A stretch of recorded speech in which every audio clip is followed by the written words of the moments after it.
All right, so this video is specifically for Springfield, Missouri, where I live. And tomorrow there's a hearing, and it's going to have a lot of the law enforcement agents along with some agents from the FBI. We're going to be going over if our city should be installing what is called the flock safety systems. And they are systems that are essentially like traffic cameras. However, these use AI to scan license plates. They also have developed since they were first originally brought out in 2014 to scan things like your bumper stickers, whether or not you're missing a hubcap, if you have dents in your car, if you have stripes, no stripes, if panels are different colors, basically all the unique identifiers that your vehicle carries. Now, there's multiple clips on the internet of these flock cameras being pointed at children's playgrounds and other areas that basically no car is ever going to go to. And I've seen with the AI that they can outline bodies, they can trace things, and it would not surprise me if facial recognition is the next thing to come. They additionally have a drone system that they're rolling out soon, and these drones use the same technology in sync with the flock cameras that are on the sides of intersections and all these corners around the city, along with, again, random places like schools. Home Depot and Lowe's have these in their parking lots. Walmart has the lot cops. It's similar to that kind of. So all of these are taking your information and throwing them into a database, and that data is actually sold, if I had to guess, to all these other major companies that are willing to pay for it in order to target you for things like better marketing, figuring out what stores you go to, what your spending habits are, how much you spend, what items you're actually buying. And I've even heard when you walk into Walmart, they are tracking things like the MAC address of all of your devices. So your Apple Watch, your cell phone, basically anything that has a MAC address. A MAC address is basically a unique identifier for a device. When it connects into cellular or the internet, if you're casting Bluetooth or a Wi-Fi signal, these MAC addresses can be captured. So it's the unique identifier for the device.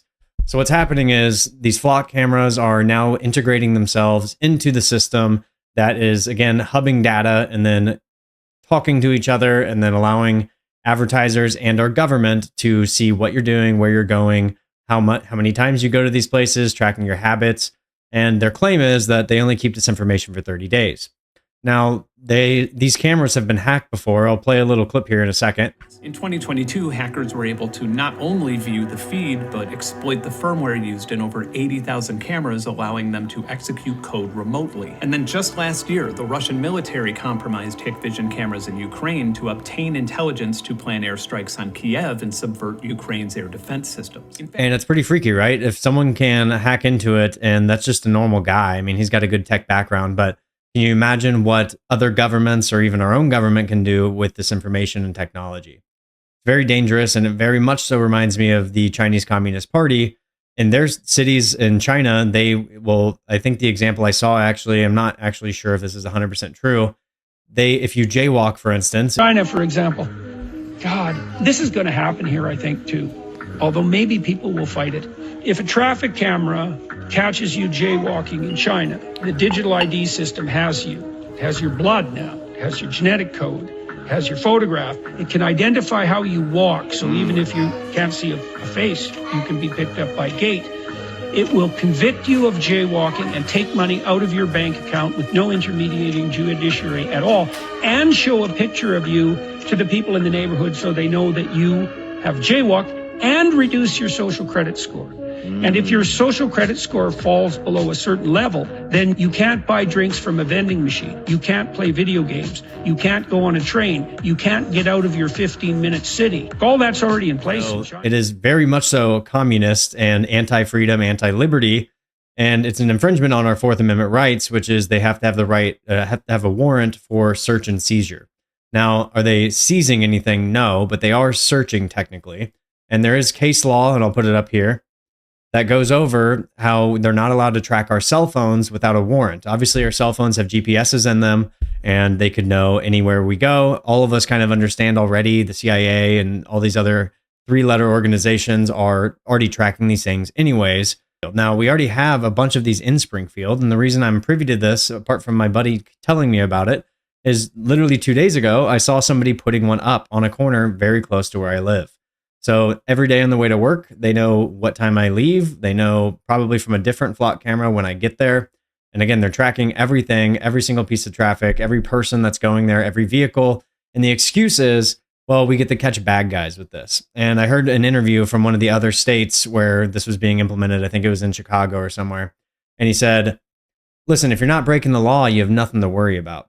Well, isn't that a convenient excuse? Because it sounds like a very slippery slope. First, it's let's put these in. I mean, this is history tells itself here, guys. We already know what's going to happen if we let this happen.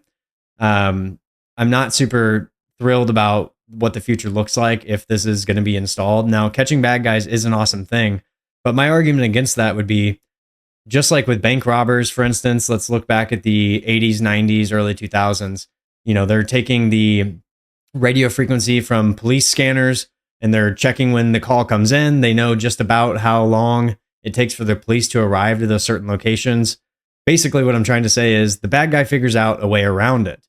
And so if you're looking at these flock cameras, all you have to do is go on, there's an app called dflock.me. You can download it on your phone. I just did it earlier today. I think you actually have to sign up for an account to actually see where they're all at.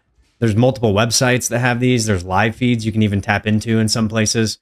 You have to look in the right place to do that, and I don't want to be on a list. But where that leads to is the bad guys can go, okay, so there's one on this corner, one down that way, one down that way. We want to get away from, again, we'll just use a lame excuse of a bank robbery. But, you know, they plan out their route accordingly. So what do the police have to do at that point? Well, let's just put them everywhere. You see where I'm going with this? It's a slippery slope. So I just don't see the efficacy behind it without having cameras on basically every corner. You know, you could say major intersections and all of that, but like all of us know we live on a grid. You can get in and out of the entire city in 1,000 different ways.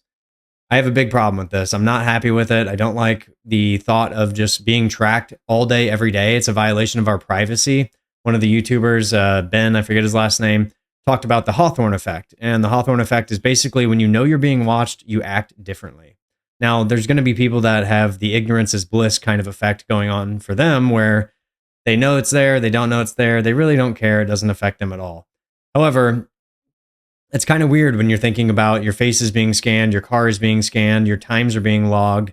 And I would be okay with it maybe if these devices didn't just immediately take the pictures they take and after they scan it and just shoot it up to the cloud because that's how it's being hacked. If they did an onboard processing where they take the picture, it identifies where the license plate is, it blurs everything else out, it's a foolproof system, it's unhackable, and then it sends off just the license plate or just like the picture of that exact vehicle of the criminal. So they would have to be on the hot list. It's not just taking pictures. It would take pictures of every vehicle, but it would only keep the photo. And then if it was like one of the hot spot or hot listed, whatever, license plates. And then after that happens, blur it and then shoot it up to the cloud, let the cops know where the guy's at. So I don't know, guys. I just don't like this whole like super, I think they called it techno-fascism. And it really is kind of that way. It's like a technological dictatorship in a sense because they're watching every single move if they have cameras and drones in every single location. This has been going on for over a decade now. It's just AI has finally caught up to the point where this information is not entirely useless.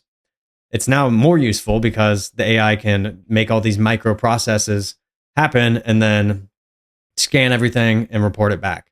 Now, even if the police aren't using all of this, like I said, I do advertising for a living. This information is going to be sold to third-party companies and advertisers, and they're going to take that and they're going to know everything about you. And like you thought your phone listening to you or your Alexa listening to you was bad. Imagine like you can't go anywhere ever without the government knowing exactly where you're at. That doesn't sound much like freedom to me. Let me know what you guys think about this. I'm going to roll this video into a part 2 of any footage I can get from the hearing tomorrow. I've got my Meta Ray-Ban glasses, and I'll see what I can get. Again, the FBI is going to be there, so I highly doubt I'm actually going to be able to capture much. But I'll get some stuff maybe outside of the building. I might capture a couple interesting conversations before and after. And ultimately, we'll have maybe a part 3 on what the verdict is. So if you guys care about this, let me know in the comments. Again, this is like mostly for Springfield, but this is happening all over the entire country. We might get a petition started or something. We're going to need a buttload of signatures, like 50,000 plus if I had to guess. And it's not going to be an easy feat. But I would like to live in a place that is not techno-fascist and communist. You know, again, go look up what the CCP does to their citizens in China. This is like a direct pathway to that. It is entirely creepy. Start looking around your city as you drive around. You're going to notice all these solar panels and these tiny black little cameras that look like this. And you're going to be very kind of weirded out every time you drive by after that, because I have been for the last 3 days now. So keep you guys posted in the next video. Peace.